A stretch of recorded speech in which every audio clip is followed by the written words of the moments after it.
She was bleeding out on the side of a mountain road in the middle of nowhere, and the only words she could force through her teeth were, "Don't call it in. Please. They will kill us both." A Navy SEAL. Shot. Abandoned. And terrified of the very people who were supposed to protect her. Officer Marcus Cole had no idea that stopping his patrol car on that empty Montana highway would cost him everything he thought he knew about justice. And Zeus, his K9, already knew something was wrong before either of them said a single word. If this story already has your heart pounding, hit that subscribe button right now and follow every single part to the end. And drop your city in the comments below. I want to see exactly how far this story travels. Marcus Cole was not supposed to be on Highway 12 that night. His shift had ended at 10. His paperwork was done. His boots were already off and sitting next to his couch when dispatch called with a routine request. A deputy out on the North Ridge had a flat needed someone to swing by with a spare. It was supposed to take 30 minutes. Drive out, swap the tire, drive back. Nothing more. He was back in his cruiser by 11:15, headed south. Coffee going cold in the cupholder, country radio playing low enough that he could barely hear it. Rain had started somewhere around mile marker 40. Soft at first, then harder, the kind of heavy mountain rain that turns gravel shoulders into rivers and makes headlights useless past 50 feet.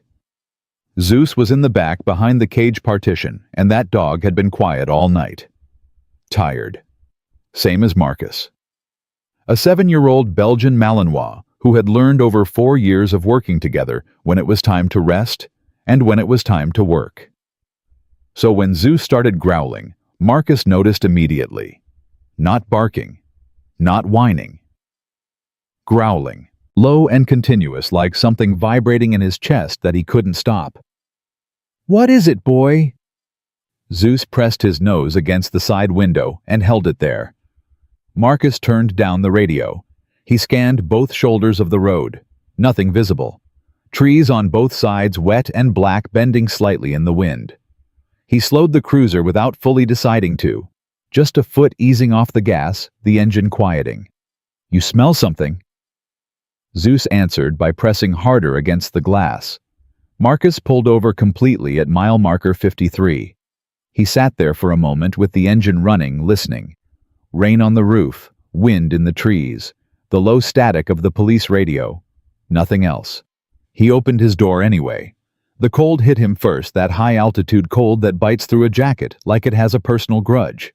He stepped out and stood on the shoulder, flashlight in hand, sweeping the beam across the tree line on the right side. Nothing. He crossed to the other side of the road, aimed the light down the embankment, and that was when he saw it.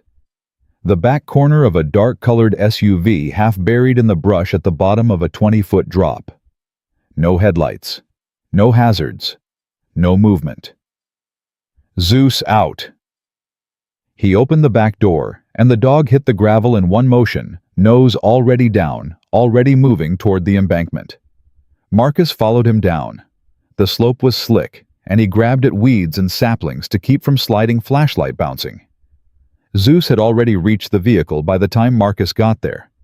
The dog wasn't barking. He was standing at the driver's side, rigid nose pointed at the ground just ahead of the front tire. Marcus came around the hood and stopped. She was lying face down in the mud, one arm stretched toward the vehicle like she had tried to crawl back to it and couldn't finish. Dark clothing. Short hair matted flat with rain and blood. One boot missing. He was on his knees beside her in the same second. "Hey. Hey, can you hear me?" He pressed 2 fingers to her neck. Pulse faint, but there. "I'm a police officer. I'm going to help you. Stay with me." She moved. Not a twitch, not a reflex. She moved with intention, turning her head just enough to look at him, and her eyes were open and focused in a way that surprised him completely. "Don't," she said. Her voice was raw, scraped down to almost nothing. "Don't call it in." "Ma'am, you're injured. I need to." "Don't." Her hand found his wrist. Her grip was weak but deliberate. "No radio, no dispatch. Please." Marcus looked at her hand on his wrist, looked at her face, looked at the dark stains spreading through the left side of her jacket. You've been shot. I know. A breath. Short and controlled. The breath of someone managing pain rather than feeling it. I know I've been shot. Please listen to me. Zeus moved in close and lowered his head, pressing his muzzle gently against the woman's shoulder. She flinched, then looked at the dog with something that crossed her face too fast for Marcus to name. What's his name? Zeus. Okay. Another controlled breath. Okay, Zeus. She closed her eyes for 1 second, then opened them again. My name is Sarah Voss. There's a badge in my left front pocket. Get it out and look at it before you make any decision. Marcus reached into her jacket pocket, pulled out a leather case water-damaged and bent at one corner, flipped it open. The badge was federal issue. Naval Criminal Investigative Service. Below the badge, a second card. Department of Defense. Above her photograph, 4 words that made Marcus go very still. Special Operations Support. SEAL. He looked at her again. She was watching him with those focused, exhausted eyes waiting for his reaction, like she had rehearsed this conversation before she passed out. You're a Navy SEAL. Female Integration Program. 2 years active, 3 years NCIS. She paused to manage another breath. I was running a surveillance operation out of Missoula. My cover was blown 6 hours ago. I've been driving since then. Who blew it? She didn't answer right away. Her jaw tightened. She looked at Zeus instead of at Marcus. Someone I trusted, she said finally. Someone inside. Marcus sat back on his heels and looked up the embankment toward his cruiser, then back down at her. The rain was getting heavier. She had lost significant blood.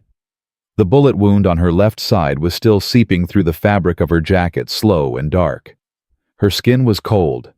He had a decision to make, and almost no information to make it with. I can't leave you here, he said. I'm not asking you to leave me. I'm asking you not to call it in. She met his eyes. If you put this on the radio, I am dead before morning. Do you understand what I'm saying to you? I'm not being dramatic. I'm telling you exactly what will happen. And why should I believe that? Because I've been a federal officer for 8 years, and I ended up shot and unconscious in a ditch in the middle of Montana. Her voice cracked slightly on the last word, the first crack he had heard in it. That doesn't happen by accident. Marcus looked at Zeus. The dog was sitting calmly next to Sarah's head, watching Marcus with the steady patience of an animal that had already made its own decision. All right, Marcus said. All right. I'm not calling it in, but I need to stop this bleeding right now. He went back up the embankment at a jog, pulled his emergency kit from the trunk, and was back beside her in under 2 minutes. She hadn't moved. Whether from discipline or because she couldn't, he wasn't sure. He cut the left side of her jacket away and worked in the flashlight's glow. The entry wound was below the ribs on the left side, high enough to have missed the major organs, low enough that the bleeding was muscular and vascular rather than arterial. Bad but survivable if he worked fast. He packed it, compressed, taped it down with the efficiency of someone who had done this before, though never exactly like this. She watched him the entire time. Didn't look away, didn't squeeze her eyes shut. Just watched. You've done this before, she said. 2 tours in Afghanistan before I became a cop. Something shifted in her expression. The calculation behind her eyes adjusted like she was updating a number she'd been running. What branch? Army Rangers. Then detective work. Then small-town cop when I was done being either of those things. Why small-town cop? He pressed the compress down, and she tightened every muscle in her body without making a sound. Because I wanted quiet, he said. Looks like I picked the wrong county. She almost smiled. Almost. Can you walk? He asked. Give me a minute? We don't have a minute. If someone shot you and you drove this far, they either think you're dead or they're behind you.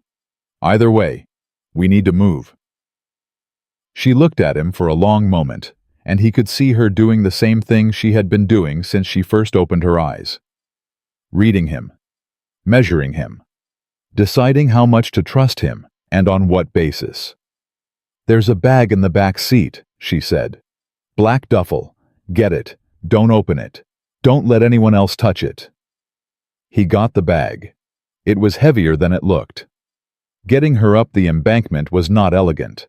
She put weight on him without ceremony, used Zeus as a brace at one point when she nearly went back down, and by the time they reached the road, she was breathing hard and her jaw was set like something load-bearing. He got her into the passenger seat of his cruiser. Zeus jumped in behind her without being told and positioned himself immediately behind her headrest, watchful and still. Marcus sat in the driver's seat and kept the radio off.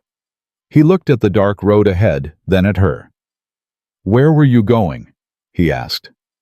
"I don't know yet," she said honestly. "I was just trying to get away." "Okay." He put the cruiser in drive. "There's a cabin about 12 miles up the old logging road. Belongs to a retired game warden. He's been in Florida since October. No one's been up there." "You trust that?" "I trust it more than everything else right now, which I understand is not saying much." "It's saying enough." She leaned her head back against the seat, and for a moment her eyes closed. Then she opened them again, sharp and sudden, like she had caught herself doing something dangerous. "Don't let me fall asleep," she said. "I won't." "I mean it. Not yet. There are things I have to tell you first."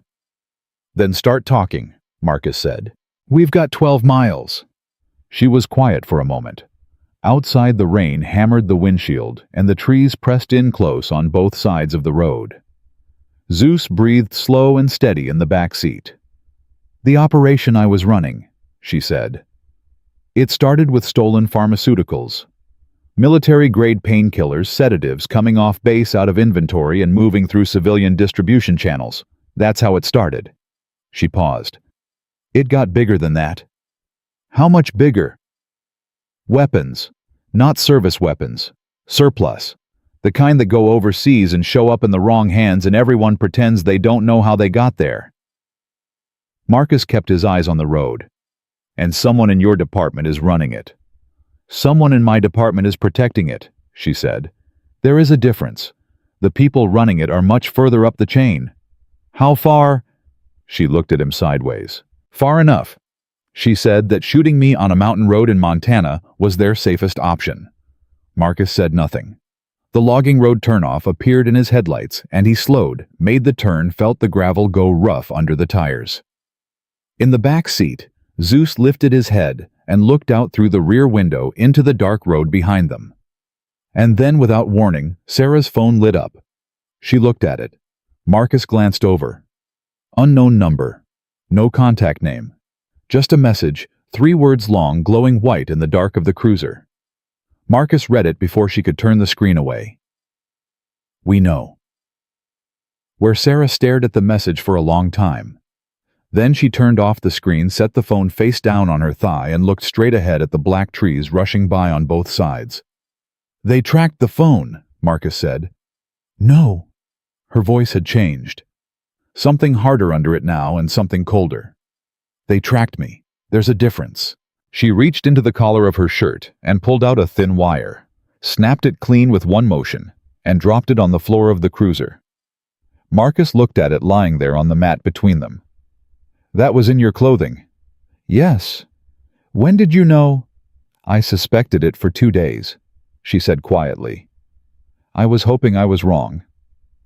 Zeus put his chin down on the back of her seat and exhaled slowly, the way he did when a long night was just beginning. And somewhere behind them on the road they had just left, a set of headlights had turned onto the logging road.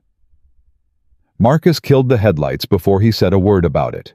He did it without explaining himself, one hand dropping to the switch while his eyes stayed on the rearview mirror, watching the glow behind them grow steadier, more deliberate, the kind of light that doesn't waver the way a lost driver's would.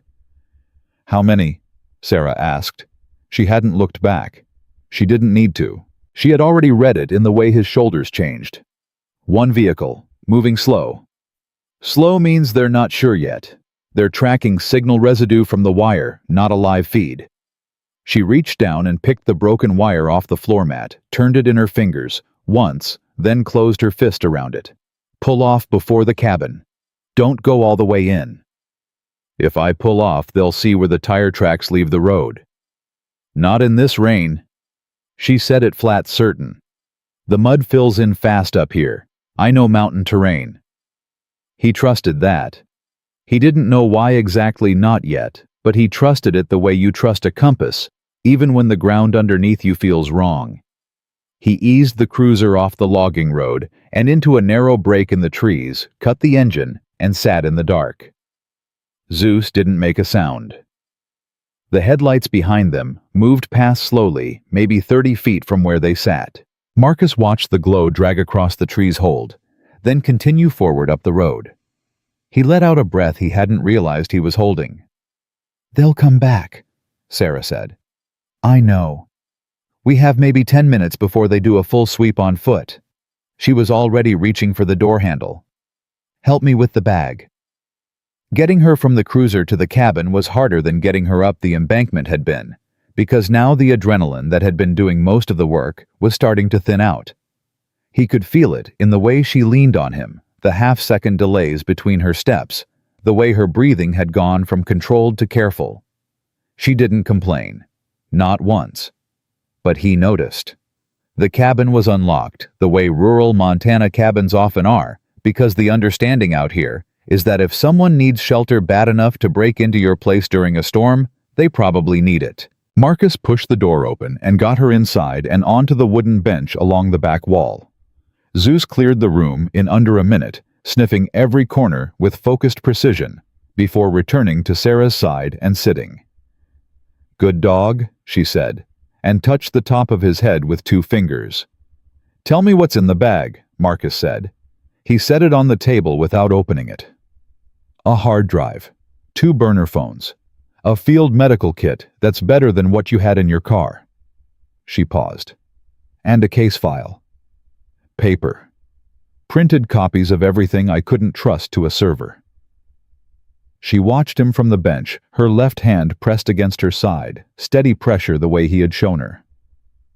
"The original files are backed up somewhere no one can reach them, but the printed copies are the proof of chain. Dates, names, transaction records going back 4 years. Marcus pulled a chair out from the table and sat down facing her. "Who is Lieutenant Ray Cullen?" She went very still. "Where did you hear that name?" "I didn't," he said. "You said it in the car. You were half-conscious when I was dressing the wound.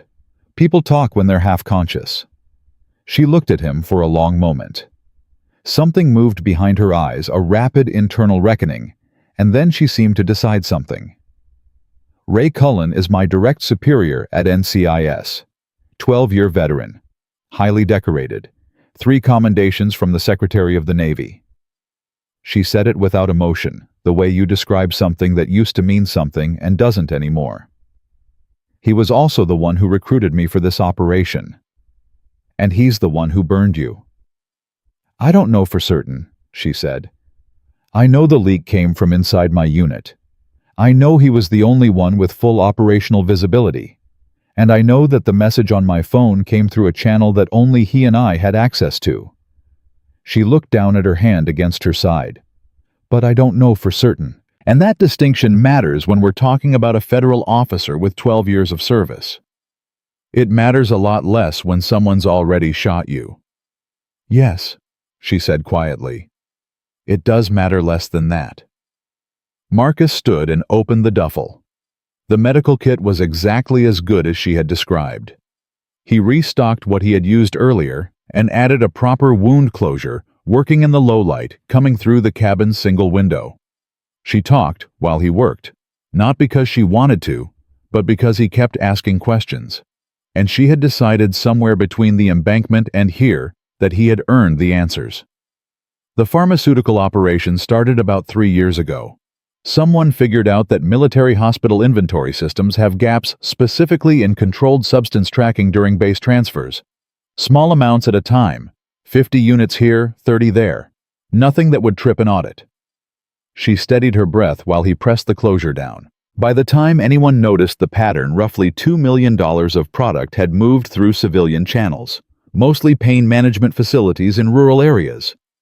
Rural areas, Marcus repeated. Places where opioid demand is already high and oversight is thin. You understand how it works. I grew up in a county where it worked exactly like that. He said it without bitterness, just fact. And the weapons? That came later. The pharmaceutical money funded the initial weapons purchases.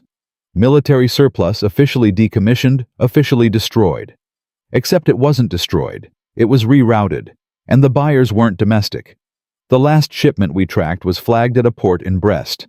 French inspection turned up components consistent with 3 specific weapon systems that were supposed to have been destroyed at Fort Benning 2 years ago. Marcus sat back. He looked at her face in the dim light. Sarah, that's not a corruption case. That's arms trafficking with international reach. Yes. And your department sent 2 people to handle it.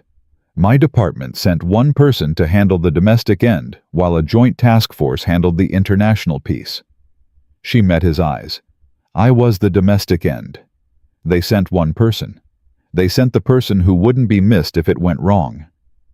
She said it without self-pity, which made it land harder than it would have otherwise. I don't have family.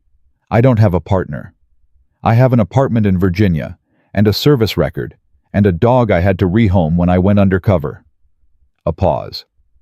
I was the clean option. Marcus didn't say anything for a moment. He closed the medical kit, set it aside, and looked at the duffel bag on the table. The case file in there. Does it have Cullen's name on it? It has transactions he authorized. It has communications routed through his credentials. It has enough to open a formal investigation. She looked at the bag too. But formal investigations take time and go through channels, and channels are exactly where this thing lives. So what's the move? I have 1 contact I trust. A federal prosecutor out of the Northern District of Illinois. She has no connection to NCIS, no connection to the task force, no reason to be compromised. Sarah's voice had steadied, now settling into something that sounded like a plan forming out of necessity. If I can get that file to her directly, not through any official channel, she can initiate independently. Grand jury subpoenas, independent federal investigation, something that doesn't run through the people who want this buried. How do you reach her without using a channel they can monitor? One of the burner phones has a number preloaded, no SIM registration purchased with cash 8 months ago. She almost smiled, thin and exhausted. I was hoping I'd never need it. Marcus pulled the duffel toward him and unzipped it, found the phones inside a waterproof pouch along the left interior, handed them to her without looking at them. She took the second one, the one marked with a small piece of red tape on the back, and held it without turning it on. If I power this up, there is a possibility, small but real, that they have deep enough access to detect a new signal in this area. She looked at him. I want you to understand what you're agreeing to before I turn it on. You said the prosecutor is the only move. She is. Then turn it on. She turned it on. They both sat very still while the phone booted up, as if stillness could somehow make it quieter. Zeus raised his head and looked toward the window. Marcus looked at the dog. Zeus was reading something outside, not alarmed, attentive. Someone's moving out there, Marcus said low. Sarah didn't turn toward the window. She was watching the phone screen, waiting for signal. How many? Zeus isn't tense. 1 person probably. Moving slow. Could be a hiker. At midnight in a rainstorm. She said nothing. The phone found signal. She dialed. It rang 3 times. A woman's voice answered, sleep rough and immediately alert, in the way of someone who had trained themselves to wake up ready. Who is this? Ellen, it's Voss. I'm compromised, and I have the documentation. All of it. A silence on the other end that lasted exactly long enough to tell Marcus that Ellen already knew something was wrong. Where are you? Montana. I need a secure extraction, and I need you to initiate independently. Tonight, if possible. Are you safe right now? Sarah's eyes moved to Marcus. He was already moving toward the door hand on his service weapon, watching Zeus. "For the moment," she said. "I need 6 hours," Ellen said. "Don't move. Don't contact anyone else. And Voss." Her voice dropped. "Whatever you have, it had better be airtight, because the people who will come after you when this breaks are going to have resources you can't imagine." "I know exactly what they have," Sarah said. "That's why I'm still breathing." She ended the call and powered the phone down in the same motion. Marcus came back from the door. His expression had changed, something tighter in it now. "What?" she said immediately. "Zeus just tracked a scent to the north side of the cabin." He looked at the dog, who was still watching the wall with that fixed, unblinking attention. "Not a hiker." She started to stand. "Stay down," he said.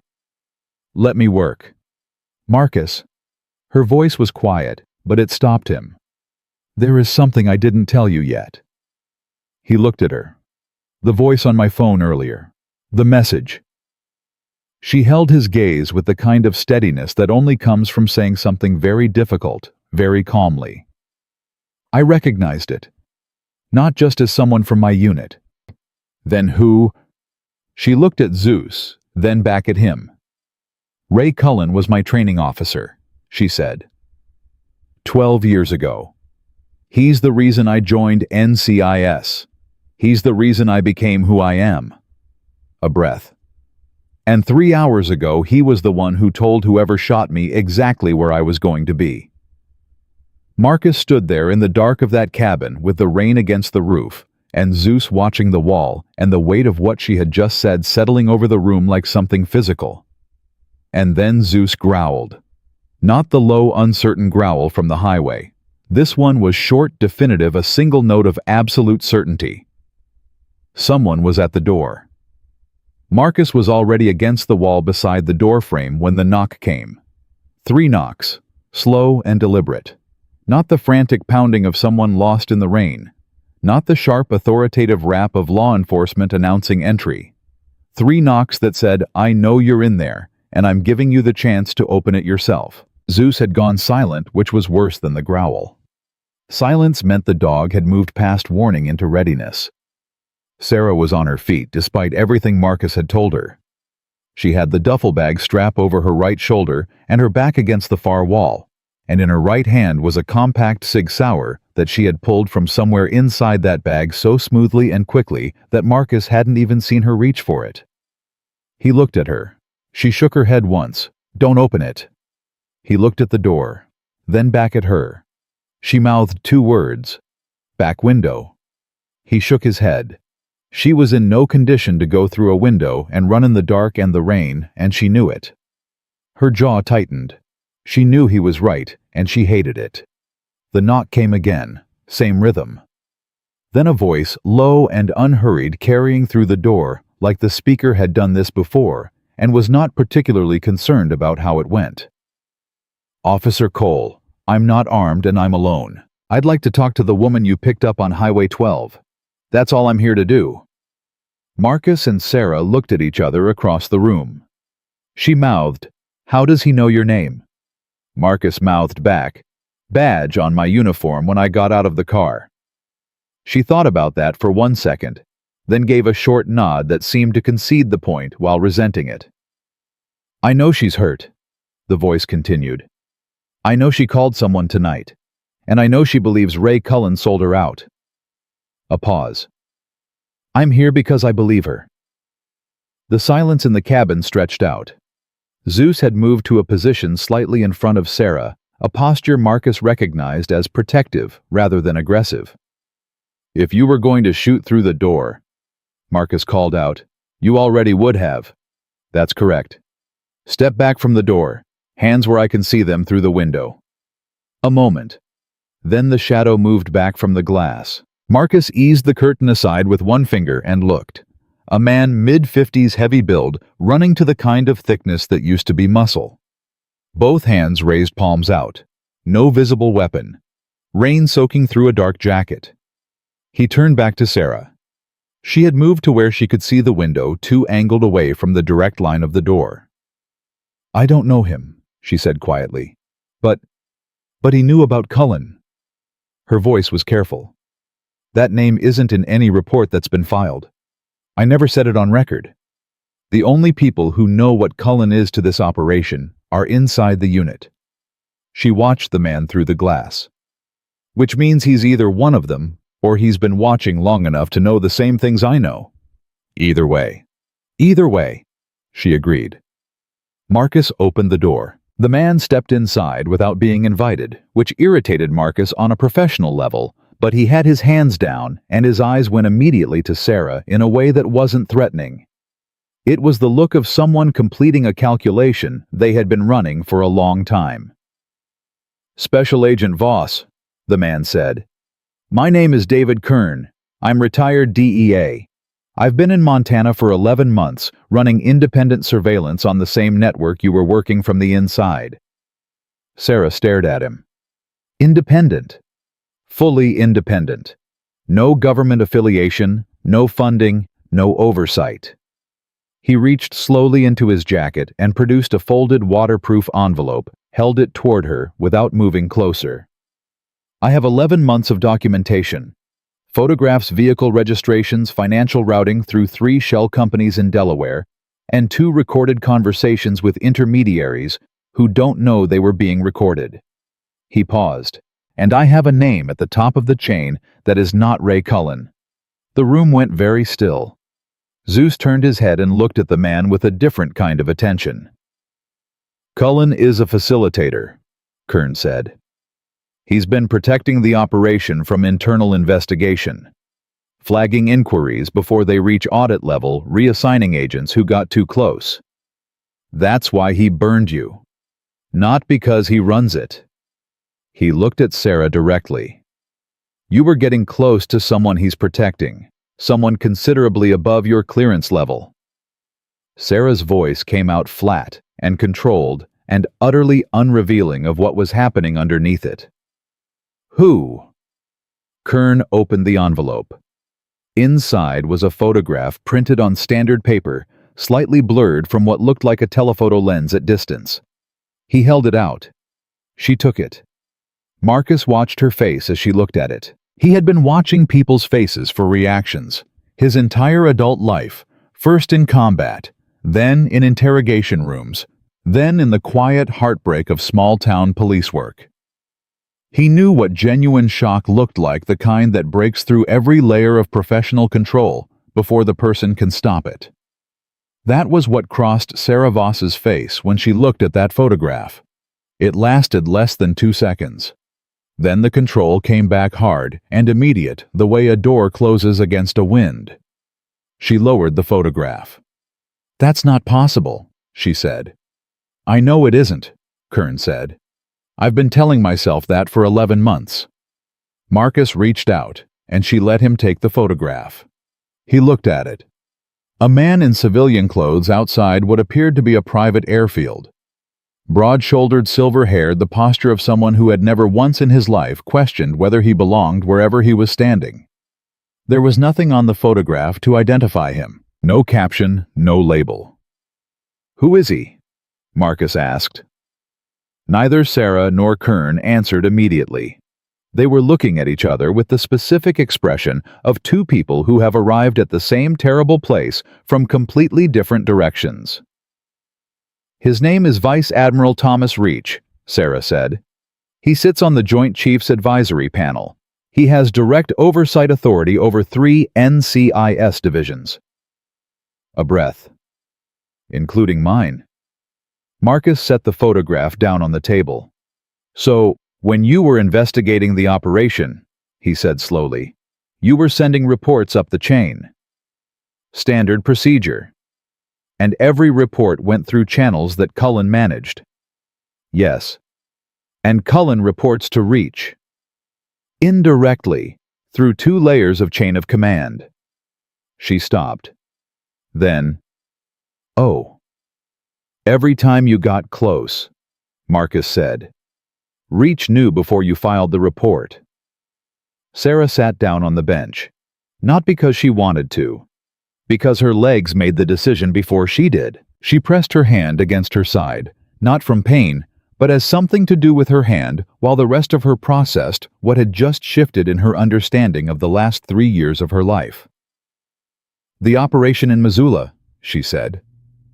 "I requested a raid authorization 2 weeks ago. Timing was perfect. We had asset location supply chain documentation, 3 suspects with known schedules." She looked at the floor. "The authorization came back denied. Insufficient evidence pending review." "And the suspects cleared out," Kern said.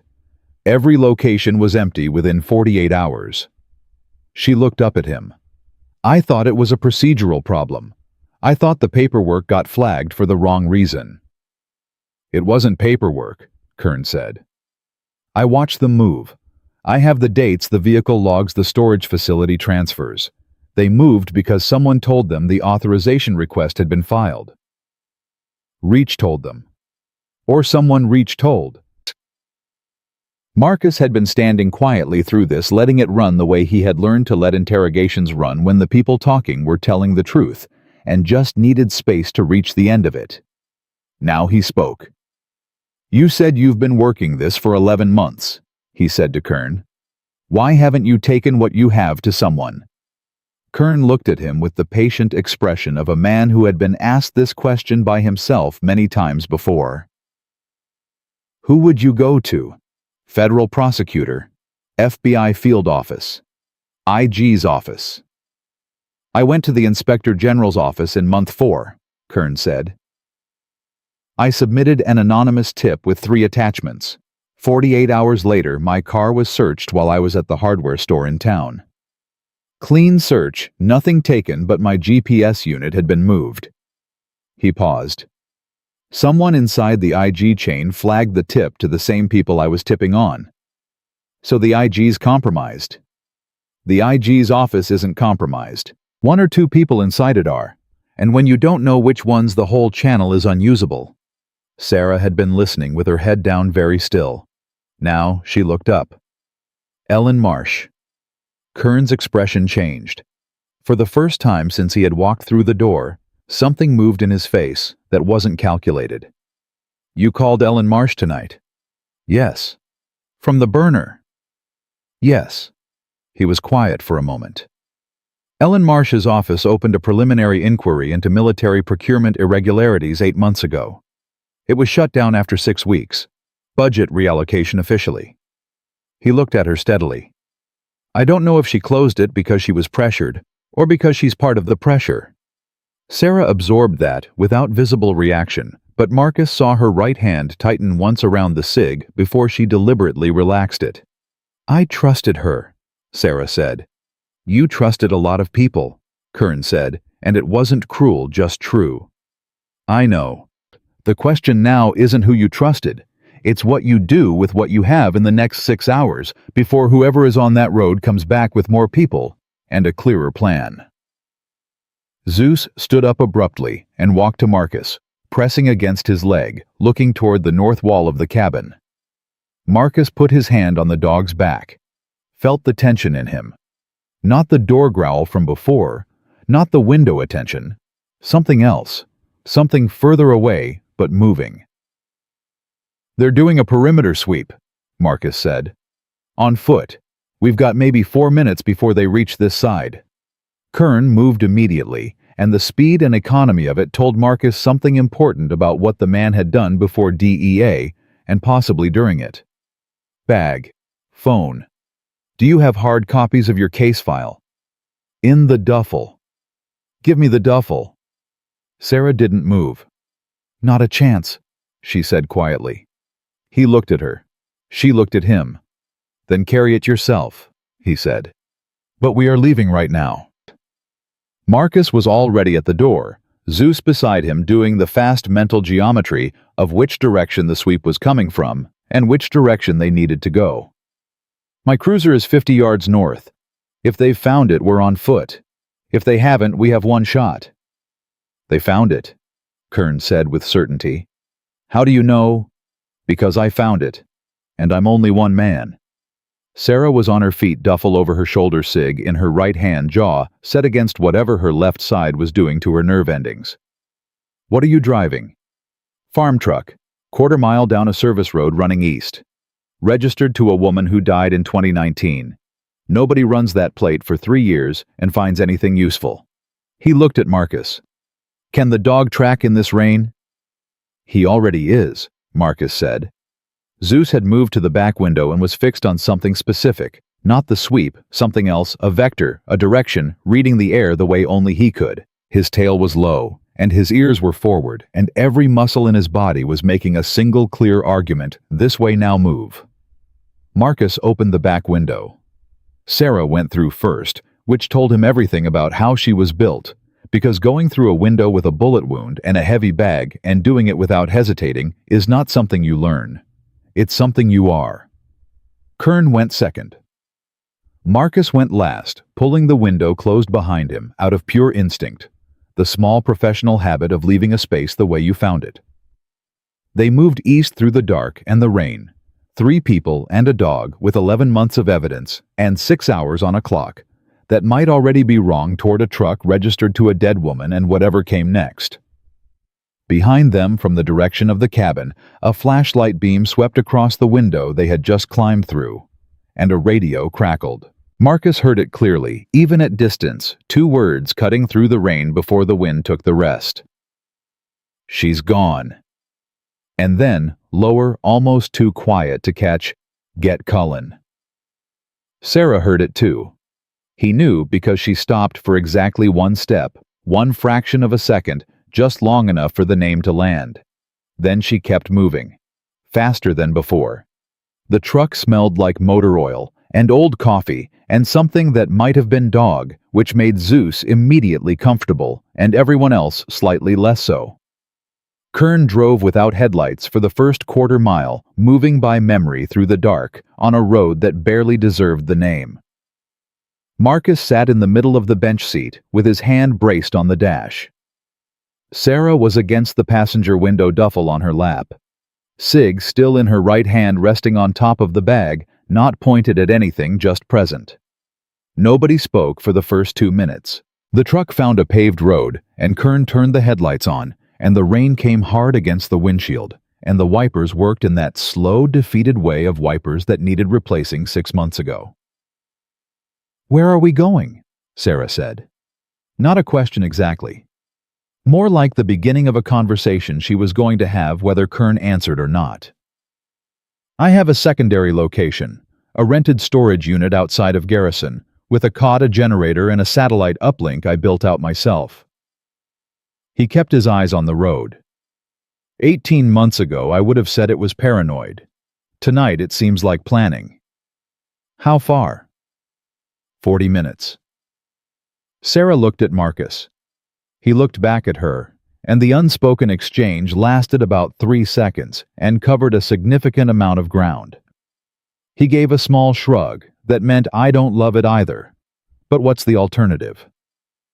She turned back to the windshield, which meant agreed for now. "Tell me about Reach," she said to Kern. "What do you want to know?" "How long?" "Based on what I can document, the procurement diversion started approximately 6 years ago under a logistics restructuring he championed personally.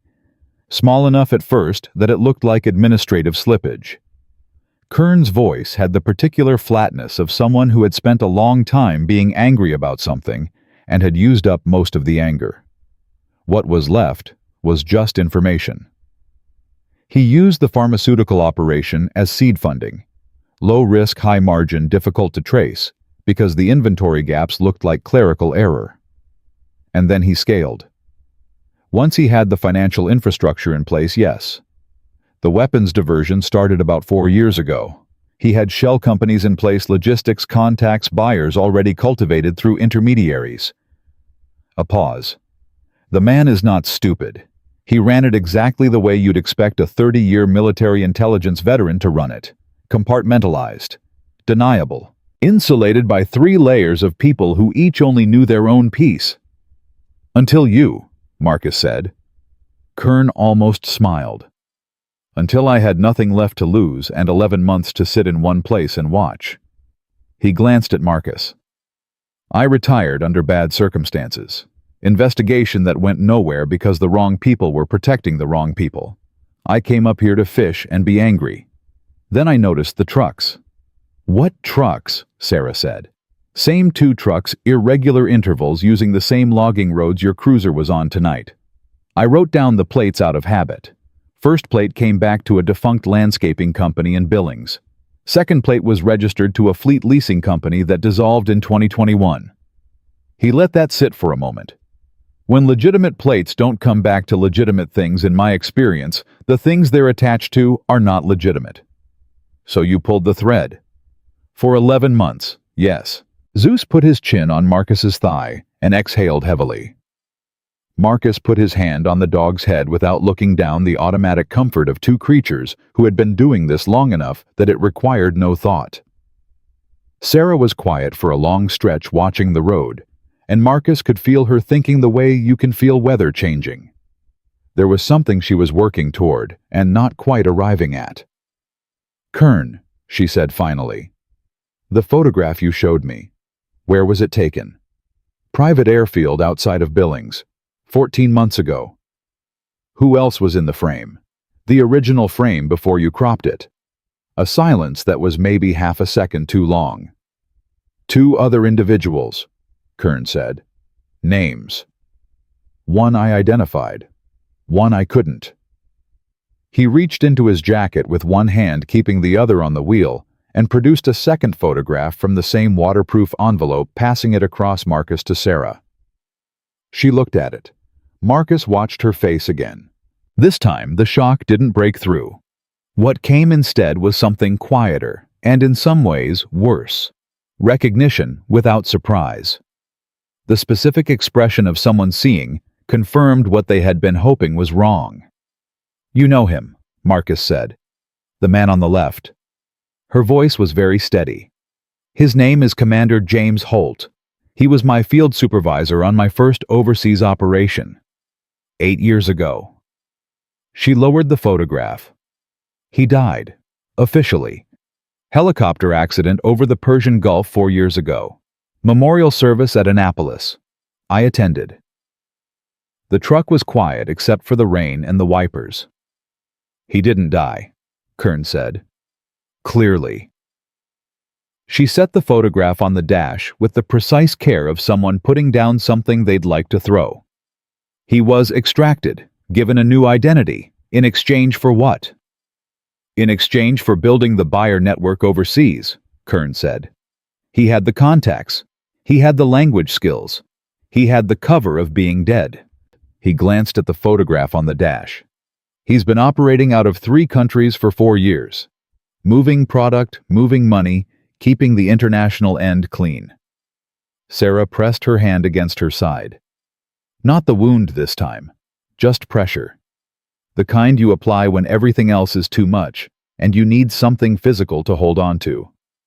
"He taught me how to run a covert operation," she said quietly. "He spent 6 weeks in a safe house in Stuttgart, walking me through every protocol, every contingency." A breath. "He's the reason I'm good at this job." Marcus said nothing. There was nothing useful to say. "He's also," she continued with the particular precision of someone laying out facts, because facts are the only thing that don't betray you. "The reason I know that whoever burned my cover tonight didn't just call Cullen. They called Holt. And Holt told them exactly how I think, how I move, and where I would run if I was hurt, and scared, and alone." She looked at Marcus. "Except he didn't account for you. He didn't know about me. Nobody knew about you. You're the only variable in tonight that nobody planned for." Something shifted in her eyes, something that was not quite gratitude, because it was too complicated for that word. "You and Zeus." Zeus lifted his head at his name and looked at her, and she looked back at him, and whatever passed between a trained K9 and a woman who was running on fumes and willpower and a very specific kind of rage, it seemed to settle something in her. The truck slowed. Kern turned off the paved road onto gravel, and Marcus felt the familiar rough vibration of rural Montana infrastructure under the wheels. 10 minutes out, Kern said. I need to make a decision about Ellen Marsh, Sarah said. Yes, Kern agreed. You do. Walk me through why you think she might be compromised. I don't think she is, Kern said carefully. I think her office was.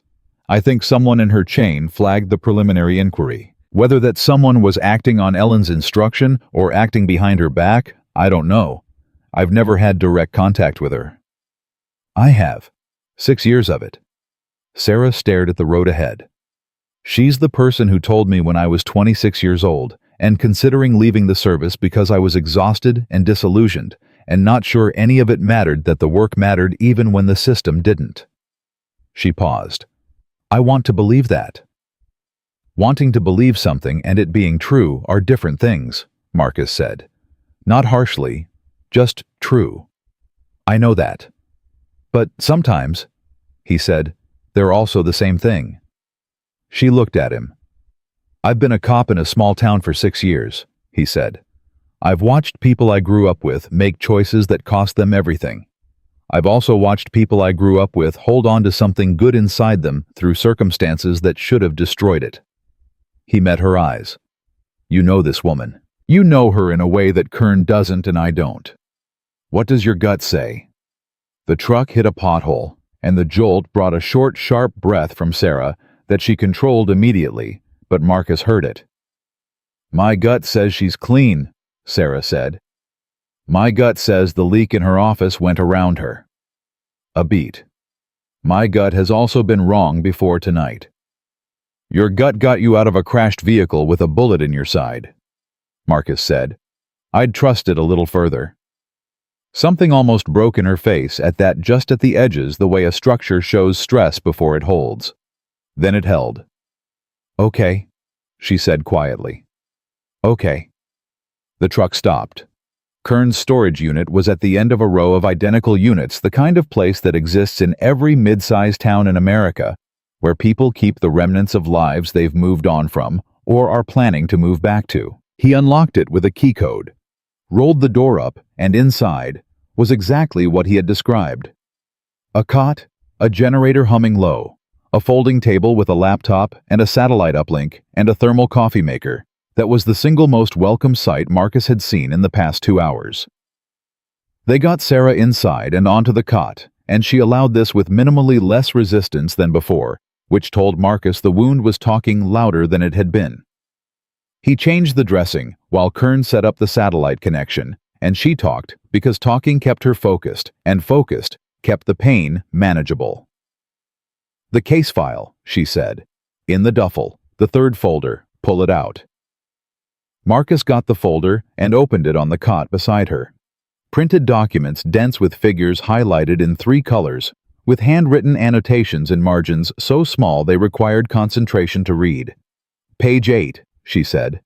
Transaction record dated 14 months ago. Cross-reference the routing number at the bottom with the company name at the top. He found it.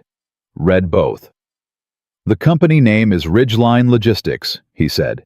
The routing goes to a bank in the Cayman Islands. Ridgeline Logistics is a wholly owned subsidiary of a defense contractor called Apex Meridian Solutions. She watched him. Look up Apex Meridian Solutions. Kern typed it without being asked. Read the screen. Went very still. What? Marcus said. Apex Meridian Solutions. Kern said slowly. Has a listed board of directors that includes 3 retired military officers and 2 current civilian contractors. He turned the laptop to face them.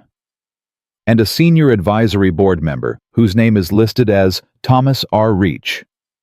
Sarah closed her eyes. He wasn't just protecting the operation, Marcus said. He owned it, she said. He built it, funded it, and used his position to shield it while he was sitting on the advisory panel that was supposed to oversee the agencies investigating it. She opened her eyes. That is not a corruption case.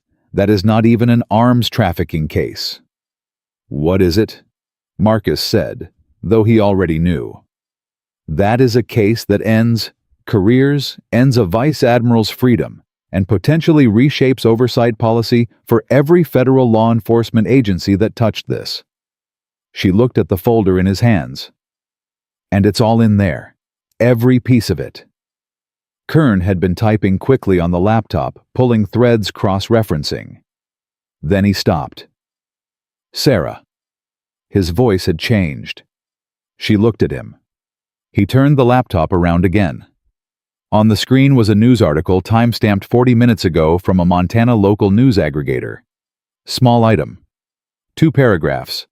Marcus read it over her shoulder. A county sheriff's deputy had reported a police cruiser found abandoned on a logging road north of Garrison. The registered officer, Marcus Cole, had not reported for his shift and was not responding to calls. A welfare check had been initiated. Sarah looked at Marcus. "They've made you," she said. "I know. Your department is going to start looking. I know.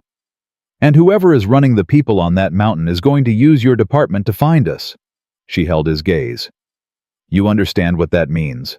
The moment your sheriff calls this in to State Cullen or someone above Cullen intercepts it, and we have law enforcement actively searching for our location. Then we don't wait for Ellen Marsh's 6 hours," Marcus said. "No," she agreed. "We don't." Kern stood up from the laptop. "I have a contact, a journalist. She's been working the defense contractor beat for 11 years, and she has published 3 stories that resulted in federal convictions. She's protected by her editor, her legal team, and her own reputation." He looked between them. "If we get her a copy of what's in that folder tonight, it goes public before anyone can bury it. And once it's public shooting, Sarah Voss doesn't clean anything up. It makes it worse. Going public without a federal case behind it gives them time to discredit the documents," Sarah said. "Going through federal channels gives them time to destroy us," Kern said. They looked at each other, the 3 of them, across the table with the hum of the generator and the rain outside, and Zeus watching all of them with the calm certainty of an animal who had already decided which humans in this room were worth protecting. Marcus's radio crackled. Not his cruiser radio. His personal radio, the small unit clipped to his belt that ran on department frequency. He had forgotten it was there. A voice came through that he knew. His sheriff. Older man, 28 years in the job, never raised his voice in all the time Marcus had known him. He was raising it now. "Marcus, if you can hear this, I need you to respond. I have federal agents at my office.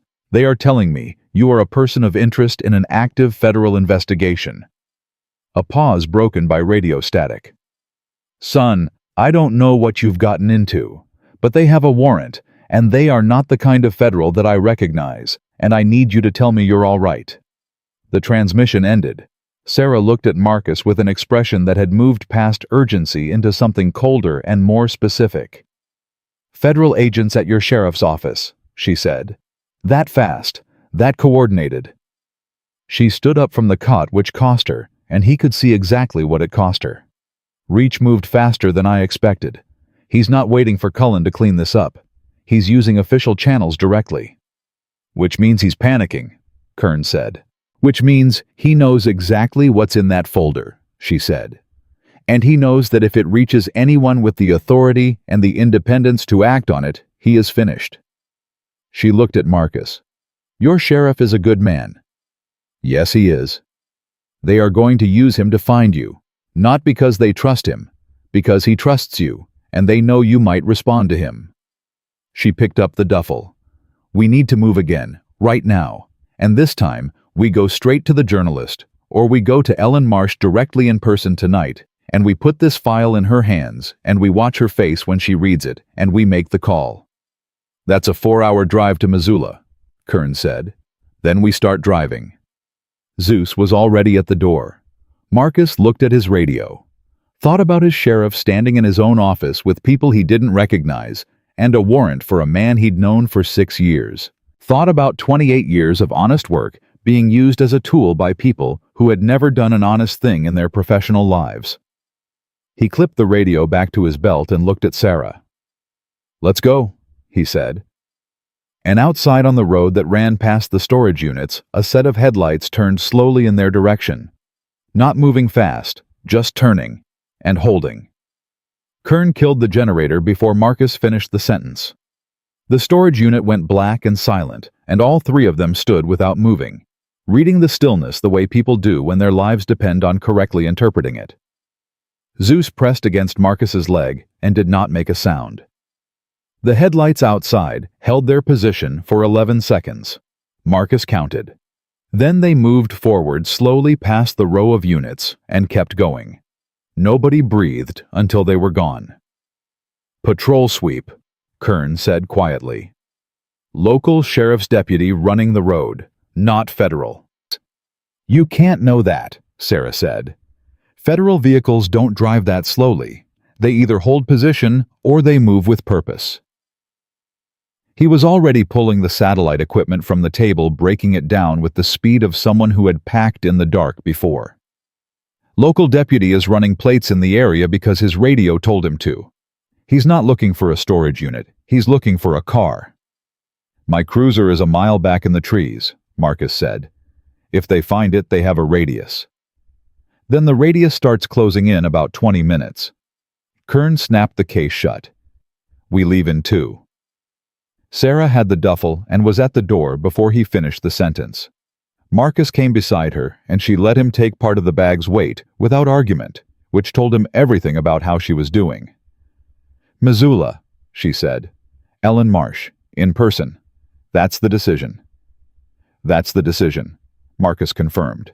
"If she's compromised, we hand the file to Kern's journalist from the parking lot and we don't stop moving." "Agreed." "And if she's clean, then tonight ends in a federal prosecutor's office and not on a mountain road." She looked at him in the dark of the doorway for a moment that was too brief to be called anything and too significant to be called nothing. "You should have stayed in your car," she said. "Zeus wouldn't let me." She looked at the dog. Zeus looked back at her with the enormous calm patience of an animal who understood his own role perfectly and had no doubts about it. "Good dog," she said for the second time that night, and this time it came out differently, softer, like something she meant on more than one level. They moved. Kern's truck took the back road south with the headlights on low and the radio off, and everyone managing their own fear in their own way. Marcus watched the mirrors. Sarah had the case file folder open on her thigh and was reading her own documentation in the dark by flashlight, not because she needed to review it, but because having it in her hands was the only way she could make the last 3 years feel like they had amounted to something. Kern drove and said nothing for 40 minutes, and Marcus appreciated that about him. There is a particular kind of person who understands that silence between people in motion is not emptiness. It is preparation. It was Sarah who broke it. "When this is over," she said to no one specifically, "I want you to know that I understand what you both risked tonight.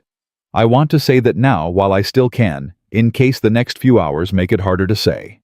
"You don't owe us anything," Kern said. "I know I don't." She looked at the road ahead. "I'm saying it anyway."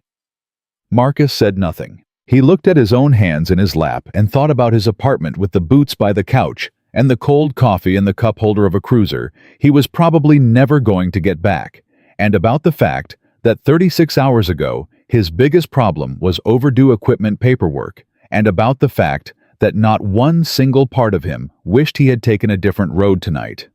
Some things you do because you're built for them, and you spend your whole life not knowing it until the moment arrives. They reached Missoula at 4:17 in the morning. Ellen Marsh's home address was in the case file. Sarah had put it there 8 months ago as a contingency contact, the kind of entry you make in a document when you're being thorough and hoping you never need it. She needed it now. Kern parked 2 blocks away. This time, all 3 of them got out. The neighborhood was dark and quiet. A dog somewhere 2 houses down registered Zeus's presence with a single bark and then went silent, which Marcus took as a reasonable sign. They moved up the front walk of a modest 2-story house, and Sarah rang the doorbell and stepped back. 45 seconds. Then a light. Then the sound of someone moving with purpose, rather than alarm, which meant Ellen Marsh slept the way people sleep when they already know the world can come for them at any hour. The door opened. Ellen Marsh was in her mid-50s, dark hair cut short, reading glasses pushed up on her forehead in the reflexive way of someone who had been awake before the bell rang. She looked at Sarah, and the expression on her face went through 4 separate things in about 2 seconds: recognition relief, shock at the physical condition of the woman on her porch, and then a rapid professional reassembly into something controlled and focused. "Get inside," she said. "All of you." They were inside in 30 seconds, and the door was locked behind them, and Ellen was already on her phone, not calling anyone, just turning it off, completely taking the battery out, and setting both pieces on the kitchen counter, with the deliberate finality of someone who knows exactly why that matters. "Show me what you have," she said. Sarah put the folder on the kitchen table.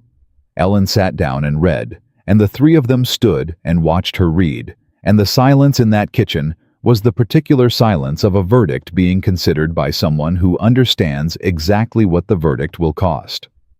She read for 9 minutes without speaking. Turned pages with the careful precision of someone treating documents as evidence from the moment she touched them, made no sound, showed nothing. Then she reached page 8. She stopped. She went back 1 page, read something again, went forward, found the transaction record Marcus had found in the storage unit. Read the routing number. Read the company name. Read the advisory board listing that Kern had pulled up on the laptop. She set the page down flat on the table with both hands and looked at it for a long moment. "Thomas Reach," she said. "Yes," Sarah said. "I know that name." "I know you do. I opened a preliminary inquiry 8 months ago into defense procurement irregularities." Ellen's voice had gone to a place that was almost entirely without affect, the professional register of someone processing something enormous by stripping it down to its components. "It was shut down. Budget reallocation. I was told the scope was outside my jurisdictional mandate." "Who told you that?" A pause. "My deputy chief." The room was quiet. "His name?" Sarah said. Another pause. Longer. The kind of pause that means someone is deciding whether saying a name out loud makes something irrevocable, and then deciding that it already is. "Gerald Purcell," Ellen said. Kern pulled out his laptop. Typed. Read. Turned it around without a word.